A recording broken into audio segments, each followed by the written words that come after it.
In national news this morning, we continue to follow updates on the horrific deadly floods in central Texas. New satellite images are giving us a new look at the devastation there.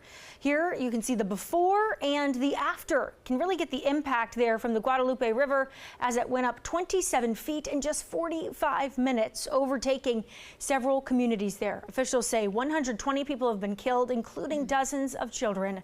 Crews are still searching for more than 160 people. And last night, hundreds of people gathered at a high school stadium for a vigil honoring the victims of those deadly floods and honoring those who are still missing. At that vigil, community leaders held prayers and sang songs of worship. Licensed counselors and therapists were also there to meet with other people.